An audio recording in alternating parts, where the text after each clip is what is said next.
Before I took my first delivery run for Pizza Express, I never imagined that a simple pizza drop-off would plunge me into a scene straight out of a horror movie.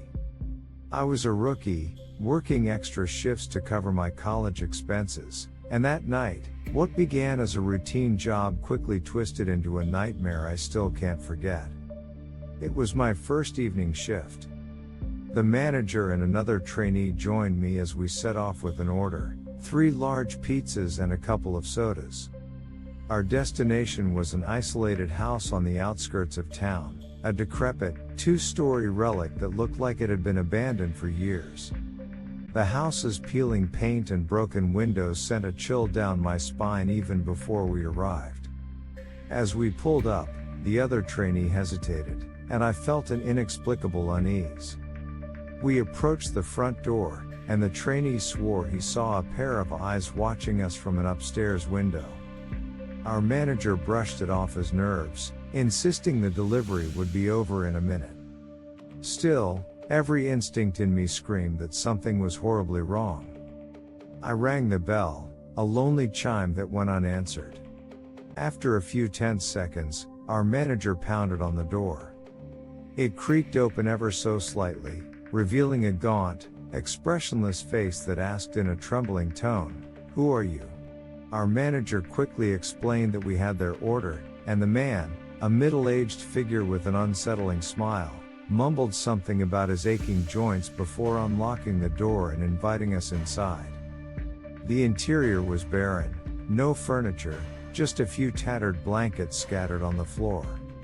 As we turned to leave, the silence was broken by soft, deliberate footsteps from upstairs. The feeling of being watched became inescapable. Our manager called out, "Is the payment coming?" but received no response, only an eerie hush that filled the air. He instructed us to wait while he checked the back of the house. Moments later, we heard muffled voices and the shuffling of feet coming from beneath the house, as if someone, or something, was moving in the shadows. Suddenly, our manager's scream pierced the silence, and he bolted back to us, shouting for us to get into the car immediately. My heart pounded as I slammed the door, and we raced out of that accursed place without a backward glance.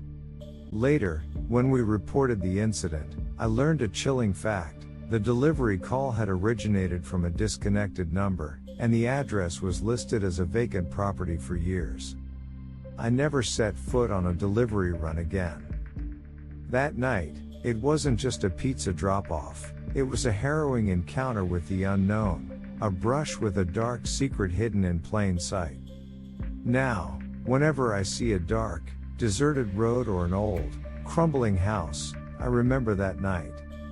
I learned that sometimes, even the most mundane jobs can thrust you into a realm where fear lurks in every shadow.